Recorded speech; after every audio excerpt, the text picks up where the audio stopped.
There are moments in your life when everything grows strangely quiet. A silence that does not feel empty, but charged. A silence thick with the weight of something approaching. You feel it in the air before your mind understands it. You sense it in your spirit before your circumstances reveal it. And deep within you, a single truth begins to rise. Something is shifting. Something is breaking open.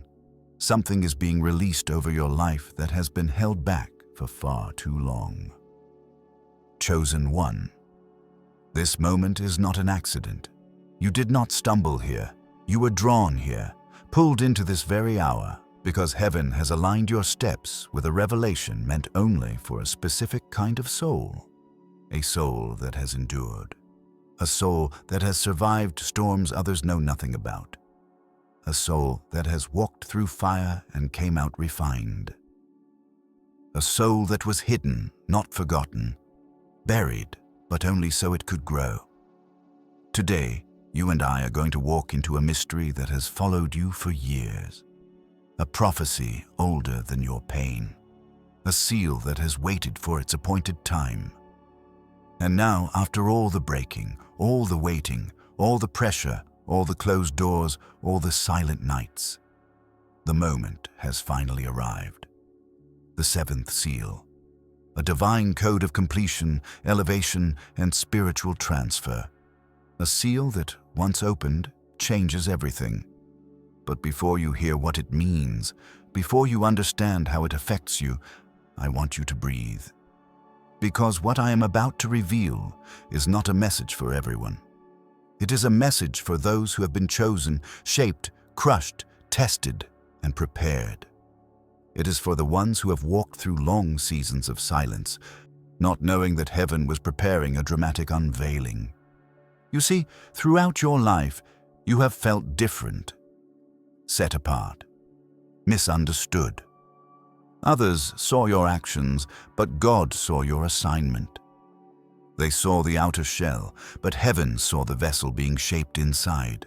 You have carried a spiritual intensity that you often could not explain. You have felt the weight of destiny pressing against your chest, even when your circumstances looked ordinary. You tried to fit in, but something always pushed you back out. You tried to shrink, but something inside refused to stay small. Why? Because destiny will not let you disappear, because calling will not let you dissolve into the crowd, because the hand of God has been on you even when you could not feel it. And now, after years of preparation, the prophecy is awakening. Today, I am going to reveal why the seventh seal is about you, why your suffering was not random, why your delays were not denial, why everything you lost is returning in a greater form. Why heaven kept you hidden until the exact moment you were ready to be revealed. This is not a small message. This is not a gentle encouragement. This is a divine announcement. The seventh seal signifies more than breakthrough. It signifies inheritance. It signifies spiritual authority. It signifies the release of divine resources, influence, clarity, and acceleration. It signifies the end of wandering and the beginning of walking in purpose. And you will understand, by the end of this message, that the seal has already begun opening in your life. You will see the signs you missed. You will recognize the shift you have been feeling. You will understand why everything around you has started to rearrange itself in ways you could not explain. Chosen one, the seventh seal is not coming to you. It is already upon you. And this message will show you exactly what that means. Take a breath. Steady your spirit. Let your heart open, because the moment heaven has been preparing you for is finally here. Part 1. The nature of the seventh seal. Scripture, symbol, and silence. The seventh seal is not merely a phrase borrowed from church tradition. It is a crucible of imagery that has held the attention of prophets, poets, and pastors for centuries. To understand what it means when the speaker says, "The seventh seal has begun to open," we must first stand inside the symbolic world from which that language comes. Think of Revelation as a theater of sacred symbols. Each image is a prop with meaning: scrolls, crowns, trumpets, bowls, and seals. A seal in the ancient world was a guarantee, a mark of ownership, authority, and protection. To seal a document was to secure its contents until the appointed one came to break the seal and enact what was written. The seventh seal, then, carries the weight of finality. It speaks of completion and readiness. It signals a transition from waiting to action, from promise to performance. The biblical text itself offers a curious, almost holy pause. When the seventh seal is opened, Scripture records a silence in heaven. Silence in a book of thunder and trumpets is itself a message. It is not the absence of sound as emptiness, but silence as preparation, a concentrated, holy pause before the next movement of God's voice. That silence is the pregnant hush before the trumpet calls and the cosmic recalibration that follows. When modern preachers say, "The seventh seal is opening in your life," they are borrowing that pause and translating it into an intimate, personal language. The cosmic hush becomes a personal stillness, a season in which God reorders the hidden things of your heart and rearranges the patterns of your life. It is a moment in which what was secured, protected, and preserved is now released. There are three overlapping dimensions to consider: theological, pastoral, and existential. First, theological. Seals in Scripture mark identity and covenant. To be sealed is to be owned and authenticated by God. The opening of the seventh seal implies an unveiling of identity that is both cosmic and personal. It is the affirmation that you belong within God's larger narrative. It means that hidden vows, prayers, and longings have been inscribed and guarded until God's appointed time, now that time approaches. Second, pastoral. The language of seals addresses those who have known waiting and wilderness. The preacher's aim is to reframe your hardship. Instead of thinking of waiting as punishment or absence, you are invited to see it as formation. The seventh seal in this pastoral reading turns seasons of silence into seasons of incubation. It transforms pain into preparation. This is not to spiritualize suffering away. Rather, it is to locate suffering within a story that gives it meaning and shape. Third, existential. The opening of a seal changes how you inhabit time. Waiting loses its tyranny and becomes a kind of sacred gestation. The person who experiences this shift begins to notice small things: patterns of confirmation, doors that no longer slam, a new clarity of prayer. Time itself seems to accelerate because what once took years now compresses into days. This compression is not mere acceleration for speed's sake. It is the harmonizing of inner readiness with outer opportunity. As we consider these dimensions, ask yourself, where have you felt a hush lately? When has your life felt paused, like a note held in suspense? Where has God's hand been protective in ways you could not always name? The seventh seal's language invites a reflective posture. It is not a mantra to repeat. It is an interpretive lens to help you see meaning in the seams of your life. Finally, notice the difference between prophecy as prediction and prophecy as formation. The seventh seal speaks both of a promise to be fulfilled and of the person who must become the vessel for that promise. The seal does not simply drop blessings into idle hands. It opens over those who have learned endurance, compassion, and wisdom. The sign of its opening will not be mere external success. It will be a deeper readiness, a spiritual capacity to steward what is given. This is the theological heartbeat beneath the language of divine transfer. Before resources shift, character must be confirmed. Before influence arrives, interior authority is established. The seventh seal is less a lottery ticket and more a rite of passage, a sacred recognition that what you carry inside is ready to be made visible. If you are listening now, let this section be your frame. Observe your season through a new lens. Look for the hush. Notice the forming. The seventh seal is not only about a future event, it is about your present formation. It is quietly, inexorably, preparing you to hold what heaven is about to release. Part 2. Signs of the opening. The unbroken flow of shift. When heaven prepares to reorder a destiny, it rarely begins with noise. It begins with a sacred quiet, a hush that settles over the soul like the stillness before a storm. It is not emptiness, but concentration, a divine pause heavy with unspoken purpose. In this quiet, you begin to feel the ground beneath your spirit, vibrating with something you cannot yet name. You may notice that the things which once satisfied you suddenly lose their taste. The friendships, habits, and routines that once felt right begin to feel strangely tight, as though life itself is nudging you toward a larger room. This change in desire is not random. It is the inner compass of heaven shifting, realigning your appetite with your assignment. You are not losing interest, you are being prepared. Then, without warning, doors begin to open in ways that make no human sense. An email, a message, a conversation, a sudden invitation. Tiny hinges that move massive transitions. These moments are not coincidences.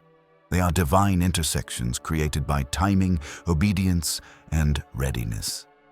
Things that once required months suddenly unfold in days. Projects that felt stuck begin accelerating. Ideas attract resources. Opportunities find you instead of you chasing them. This is the rhythm of heaven when the seventh seal begins to open over a life. At the same time, your discernment sharpens. Words that once confused you now feel transparent. You instantly sense who carries truth and who carries distraction. You can feel spiritual noise before it gets close. You recognize what drains you and what strengthens you. Discernment becomes a shield, not just a gift. You begin to see the traps you used to walk into without hesitation. You recognize the difference between almost right and truly right, between the door that flatters and the door that is ordained. Along this path, you start noticing confirmations, patterns, repeating numbers, dreams, phrases that follow you, scriptures that surface at the perfect moment. They are not mystical signs to decode, but gentle fingerprints of heaven, reminding you that you are not wandering. You are being guided, you are being watched over, you are being led deliberately. A new atmosphere forms around your life. People may comment that you seem different. They may feel drawn to talk to you or ask for your insight. Your presence feels heavier, not burdensome, but meaningful. Your words land deeper. Your silence speaks louder. You are changing from the inside, and your environment reacts to that change. Then comes restoration, but not the version you once imagined. Restoration does not return your life to what it was. Instead, it returns what was lost in a refined form. You do not receive the old house. You receive a stronger foundation. You do not get the same relationship. You receive clarity and healthier alignment. You do not get back time. You receive acceleration that redeems time. Divine restoration reshapes rather than rewinds. And along the way, peace begins to settle over you unexpectedly. It is not the peace of everything going right. It is the peace of knowing you are in alignment. You can feel pressure around you, yet you yourself are steady. You are no longer reacting to life. You are responding to God. This calm is not natural. It is supernatural evidence that heaven is near. With every blessing that arrives, responsibility arrives too. That is how heaven balances weight. Breakthrough is never just for personal relief, it is for stewardship. Every open door carries a mandate. Every opportunity carries an assignment. Every increase carries a call to generosity, wisdom, and maturity. The seventh seal does not only elevate, it entrusts, and so the response to this sacred shift must be intentional. Guard your silence, because it is in the quiet that clarity forms. Bring your impressions to trusted people, because community sharpens discernment. Practice stewardship early so that blessing does not overwhelm you later. Set boundaries with love. Train your tongue to build and not tear down. Stay teachable, even in seasons of favor. Document your journey so the testimony becomes a map for others who will enter their own season of opening. Many who have walked this path have lived the same pattern. Collapse followed by clarity, silence followed by acceleration, loss followed by refined restoration. Their stories echo one truth. The signs of the seventh seal are subtle at first, then undeniable. Heaven whispers before heaven rearranges. Pause here. Breathe. Feel your own life. Notice the patterns, the shifts, the tiny confirmations. Nothing is random. You are being prepared for something larger, something weight-bearing, something that will require both strength and softness. Part 3.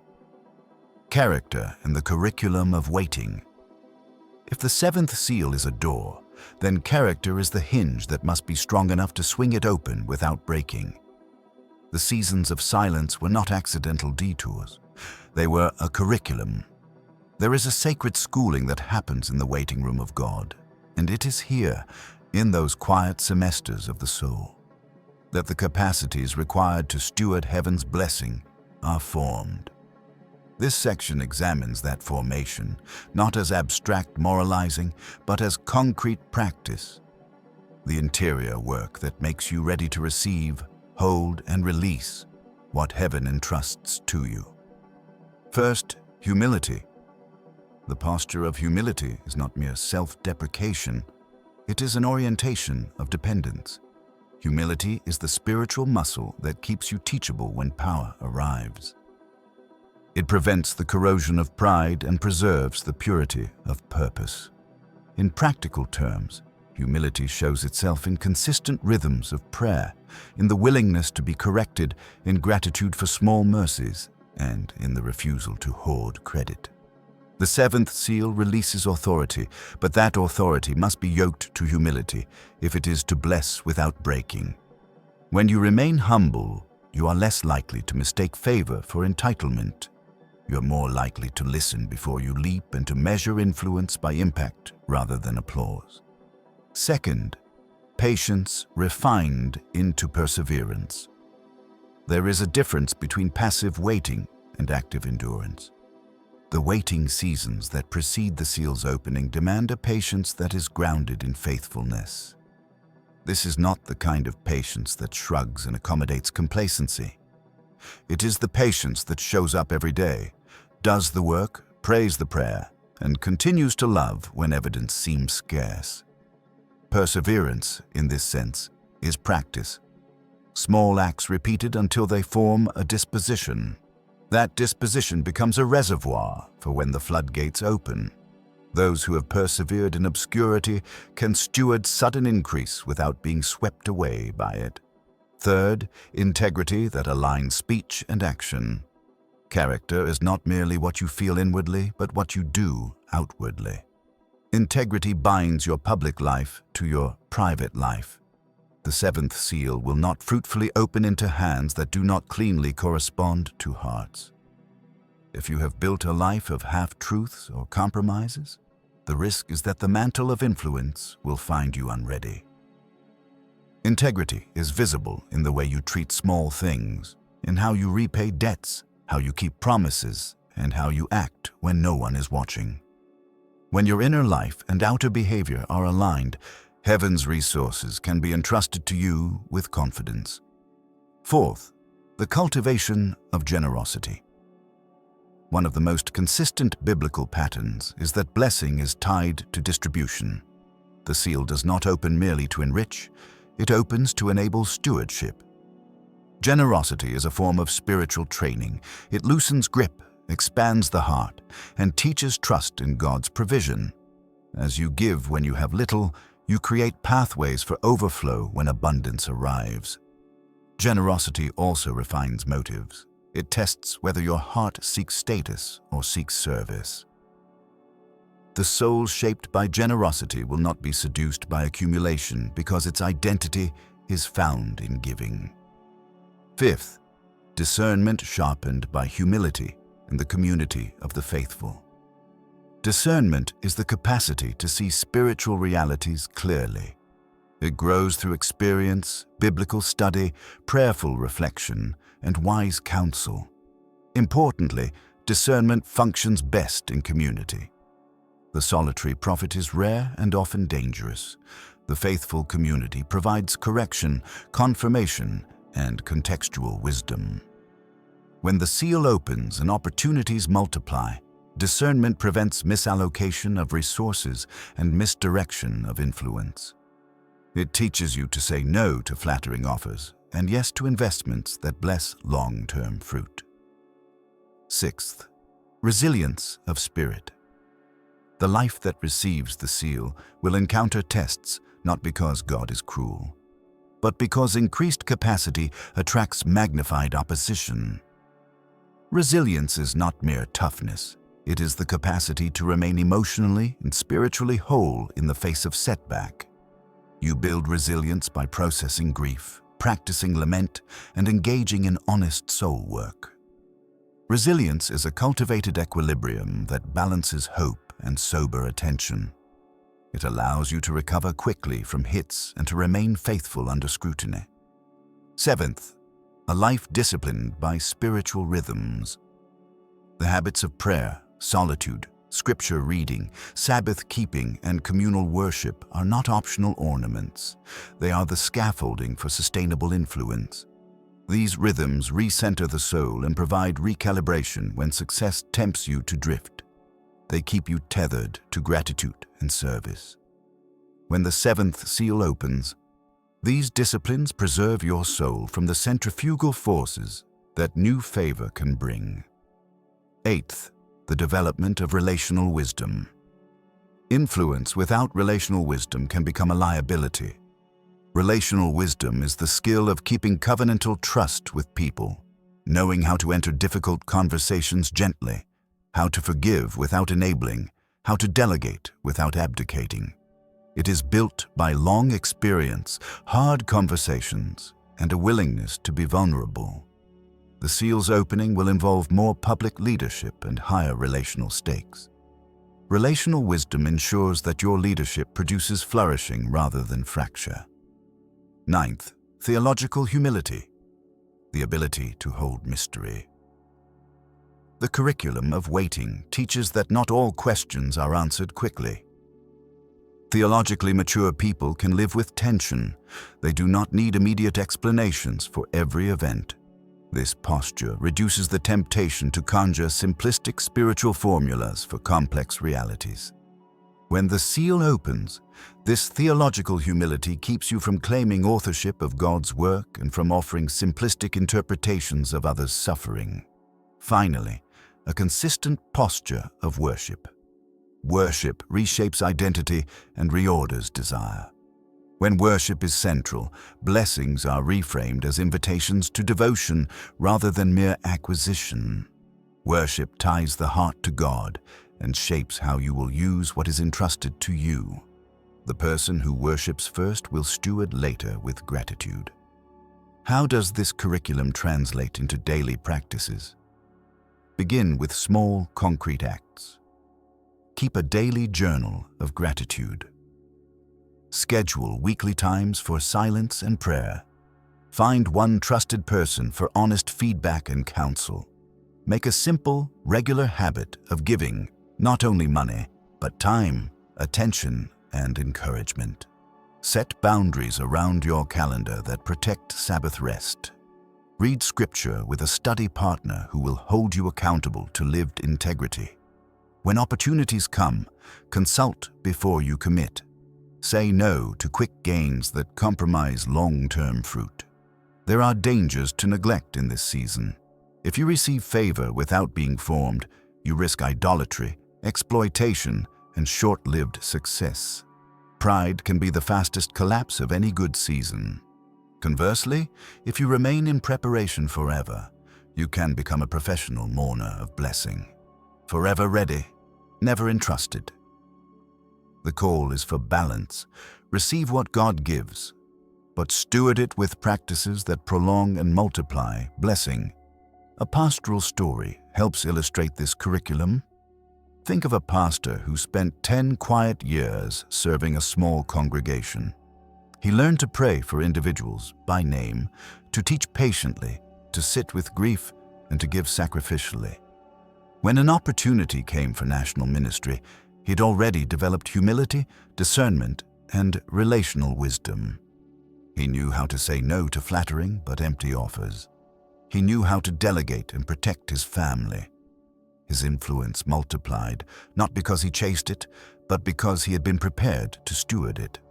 The tent of his ministry grew not as a monument to his ambition, but as a tool to extend care. That growth lasted because it was anchored in character, not merely charisma. The curriculum of waiting is not comfortable, but it is trustworthy. It does not produce quick fixes, but it produces durable fruit. The seventh seal will not be the end of formation. It will be the beginning of manifesting what has been formed. When the doors open, you will be able to walk through without fear because the interior work has already been done. Take time now to inventory yourself honestly. Where do you need more humility? Where do you need deeper discipline? Who will speak truth to you when pride tries to whisper otherwise? Make a plan for a 6-month season of intentional formation. Name one habit to begin today that will align your heart with stewardship. Small steps build the hinge that a great door will one day need. Part 4. The final confrontation. Before breakthrough. Every divine elevation carries a pattern, and one of the most consistent, yet most misunderstood, elements of that pattern is the final confrontation. This is the threshold battle, the last resistance, the final tightening before the release. It is the moment when everything seems to press in, when circumstances feel heavier than they should, and when opposition rises in surprising forms. Many people misread this moment as failure. In reality, it is confirmation. The pressure you feel is not a sign that heaven has abandoned you. It is the sign that you are standing at the very edge of the border between what has been and what will be. Before every breakthrough, systems that benefited from your old season begin to shake. People who are comfortable with your smaller version may grow uneasy as you expand. Environments that once fit begin to resist. Even your own mind may wrestle with doubt, insecurity, and the temptation to shrink back. This inner and outer pressure is not an attack designed to destroy you, although it may feel like one, but rather a refinement designed to fortify you for the weight of what's coming. There are several forms this final confrontation often takes. Sometimes it is an external challenge, a sudden conflict, unexpected resistance, or a closed door at the last moment. Sometimes it arrives as a relational strain, where people you trusted begin misinterpreting your intentions or withdrawing their support. Sometimes the confrontation is entirely internal. Old fears resurfacing, past wounds replaying, or emotional fatigue pressing against your resolve. These internal battles often intensify right before elevation because your spirit is separating from what can no longer accompany you. In these moments, it is essential to understand the spiritual architecture of transition. When a new season is forming, the enemy does not attack your destiny directly. He attacks your confidence, your clarity, and your consistency. He attempts to exhaust your faith so that you step back from a door that is already unlocked. Discouragement becomes the weapon, delay becomes the pressure, confusion becomes the fog, but none of these can stop what heaven has already set in motion. They can only lure you into stopping yourself. The final confrontation is also a mirror. It forces you to see what unresolved patterns might sabotage you if they follow you into your next season. The confrontation reveals impatience, pride, fear, hidden attachments, or unhealed places that need to be surrendered. It exposes what must be released right now, so that increase does not crush you later. This is why the last battle always feels personal. It is not simply an attack, it is a purification. Another consequence of this final battle is what many people experience as spiritual silence. Right at the moment you need direction the most, it can feel as though heaven is unusually quiet. Prayers feel slower, inspiration feels muted, guidance feels delayed. This silence is not abandonment. It is confirmation that you already have the instruction you need. Silence is God's way of telling you, walk with what I already gave you. The test of maturity is not whether you can obey when you feel something, but whether you can obey when you only remember something. In this threshold moment, your relationships also shift. Some people are removed not as punishment, but as protection. Their presence in your next season would distort your perspective, hinder your growth, or misalign your focus. Other people suddenly appear, seemingly out of nowhere, carrying encouragement, wisdom, or opportunity. These sudden alignments are not random, they are divine reinforcements placed at the gate of breakthrough. The right voices arrive at the right time because God never lets His chosen ones stand at the threshold alone. Emotionally, this final confrontation demands courage, not the loud bravery of battle, but the quiet endurance of faith. Courage in this moment looks like waking up and choosing not to quit. It looks like holding on to a promise when evidence is nowhere in sight. It looks like refusing to interpret temporary pressure as permanent direction. Courage is steady. Courage is resilient. Courage is knowing that if the battle is intense, the blessing is close. This moment also calls for deep spiritual grounding. Worship becomes a weapon. Gratitude becomes a shield. Meditation on God's promises becomes oxygen.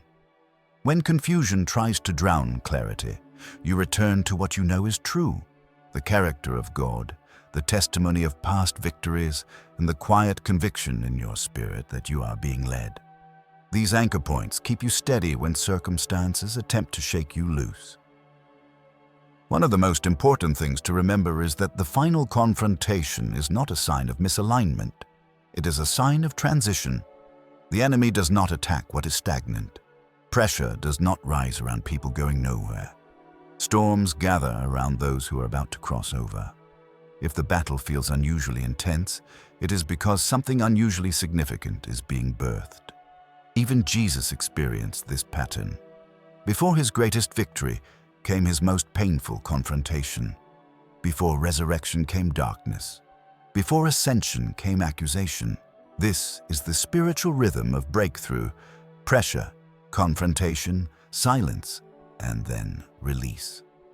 So how do you respond at this threshold? You stand, you stay, you hold your ground, you refuse to shrink, you lean into what God already taught you during the waiting seasons. You recall your training, your character work, your stewardship practice, and your discernment. You do not panic, you do not rush, you do not surrender to discouragement. Instead, you breathe, you pray, you clarify, you center yourself in truth, you let heaven finish what it has already begun. You are not failing, you are transitioning, you are not breaking down, you are breaking through. The final confrontation is the indicator that the seventh seal is about to open in full. Part 5. When heaven reveals what was hidden. There comes a moment in every chosen one's journey when heaven begins to uncover the things that were operating behind the scenes. This unveiling does not happen when you are weak, confused, or unprepared. It happens when you are spiritually mature enough to carry truth without collapsing under its weight. Revelation is not just information, it is responsibility. And when God decides to show you what has been hidden, it means the season has shifted, the training is complete, and the next phase requires clarity rather than protection. In the earlier seasons of your life, God concealed certain things from you not to keep you ignorant, but to keep you stable. You are not yet built to handle the full truth of people's intentions, the reality of spiritual opposition, or the depth of the calling placed on your life. You only saw fragments, pieces, impressions, gentle warnings, and subtle signs. Now, because your spirit has been sharpened and your discernment activated, heaven begins lifting the veil. What once confused you now makes sense. Conversations you overlooked suddenly carry meaning. Patterns become visible. Motivations become clear. People's true positions, whether for you or against you, can no longer stay hidden. This unveiling is often shocking. You discover who was silently competing with you, who was draining your energy, who was intimidated by your calling, who was pretending to support you while secretly hoping you would fail. You also discover who was praying for you, defending you, interceding for you, covering you without recognition. Heaven reveals both danger and destiny at the same time. Yet this revelation is never to provoke fear. It is to give you strategic clarity. God doesn't expose anything to intimidate you. He exposes it so you can move correctly. Guard your spirit, adjust your connections, and align with the right voices for the road ahead. This is also the season when God reveals the spiritual orchestration behind delayed breakthroughs. You begin to recognize that some barriers were not natural. They were spiritual. Some failures were not due to lack of capability. They were divine redirections. Some closed doors were not rejection. They were protection. Things that once felt unfair suddenly look intentional. Delays that frustrated you now appear precise. What once seemed like disappointment now proves to be divine engineering that positioned you for something greater than what you were asking for. Heaven's unveiling also brings a deeper understanding of your own identity. God begins reminding you of things you forgot, awakening abilities you buried, and activating gifts you didn't know were inside you. You hear His voice more clearly. You sense His presence more accurately. You begin recognizing the authority you carry and the spiritual weight that comes with it. This is the moment when your identity shifts from surviving to governing, from waiting to executing, from hoping to walking in assignment. You no longer beg for clarity. Clarity comes to you. As this unveiling deepens, you also notice that certain connections begin to fall away effortlessly. People who were once central to your story become distant without conflict. Conversations decrease, attachments loosen, not because something went wrong, but because heaven no longer needs them in your proximity.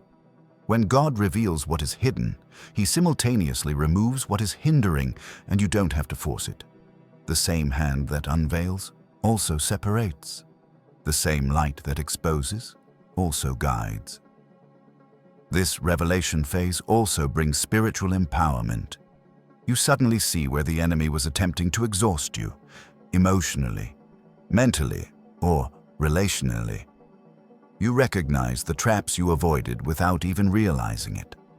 You see how God shielded you in moments where you could have been destroyed. Gratitude rises, not from what you gained, but from what you escaped. There are victories you didn't even know you won, battles you didn't realize were fought on your behalf, and dangers you never perceived because God intercepted them before they reached you. And yet, the greatest unveiling in this season is not external. It is internal. God shows you the parts of yourself that He has strengthened, healed, and transformed. You suddenly realize you no longer react the way you used to. Your triggers are quieter, your emotions are steadier, your mind is sharper, your spirit is stronger. The old version of you would have collapsed under this pressure, but the new version of you stands grounded, anchored, and unshaken. Heaven reveals this to confirm that you have truly been promoted. This unveiling is not meant to make you suspicious. It is meant to make you wise. It is not meant to make you fearful. It is meant to make you strategic. It is not meant to make you bitter. it is meant to make you discerning. The purpose of revelation is alignment, aligning your decisions, your relationships, your priorities, and your path with the destiny that is unfolding before you. When heaven begins to reveal what was hidden, it is the sign that you have crossed out of confusion and into clarity, out of wandering and into purpose, out of waiting and into execution. What was once concealed is now visible. What was once unclear is now undeniable. You're not entering your next season blindly. You're entering it informed, empowered, and spiritually equipped. Conclusion: a sacred shift, a commissioning. We began this journey standing at the threshold of a sacred hush, a silence that felt louder than any noise because it carried the weight of destiny. We have traced the language and symbolism of the seventh seal, listened for the subtle signs that announce its opening, examined the inward curriculum that waiting produces, and learned the practical mechanics of faithful stewardship when increase arrives. We have named the final confrontation that often precedes release and watched with careful eyes as heaven begins to reveal what was once hidden. Now, in this closing hour, let us gather those threads into one clear and steady exhortation. First, remember the single posture that ties all of this together. Readiness. Readiness is not the same as frantic striving. It is an interior posture of attention, of steady faith, and of disciplined preparation. The seventh seal does not reward the hurried, it honors the prepared. The disciplines you have kept in silence will become the instruments that hold the blessing when it comes. Humility, perseverance, integrity, generosity, and communal discernment are not optional ornaments for this season. They are the hinge, the root, the hinge, and the architecture that make continuation possible.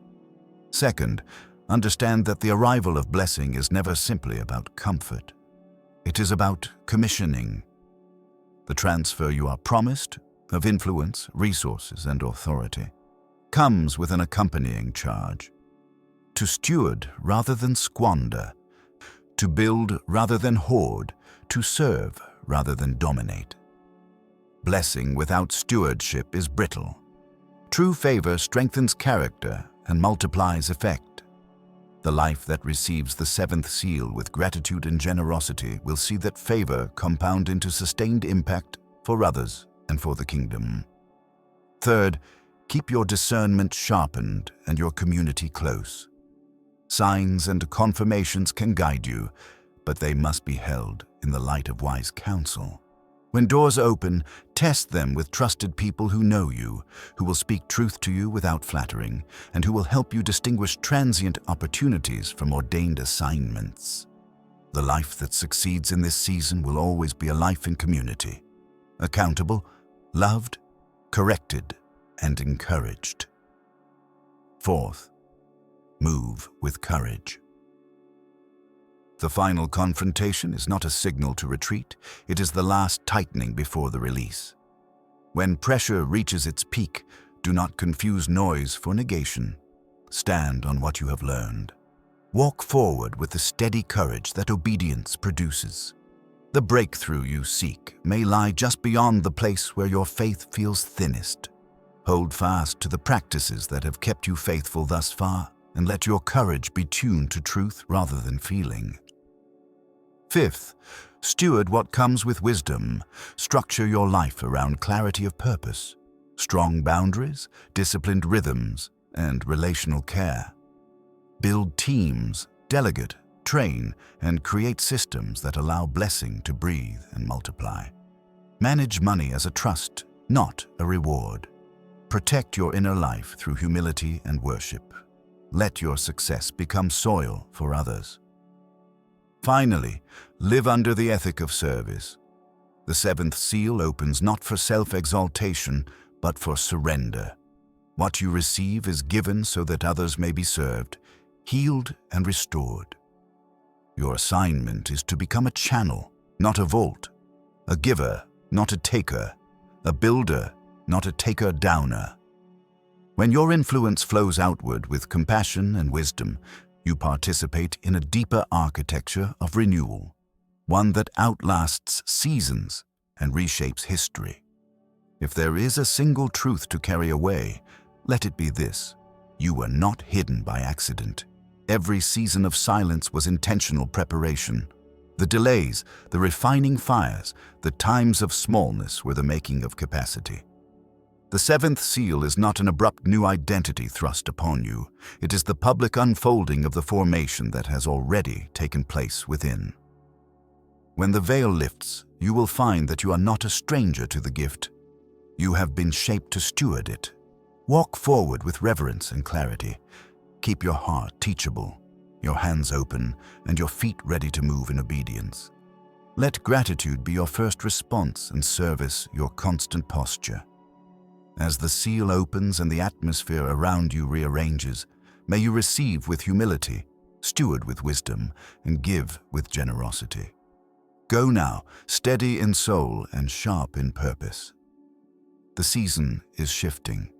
The seventh seal has begun to do what it was always meant to do: reveal the readiness of a life and commission it to the work of restoration. When you are ready, carry this message into your daily steps. Quietly, consistently, faithfully, and let what has been formed within you find its expression in the world around you.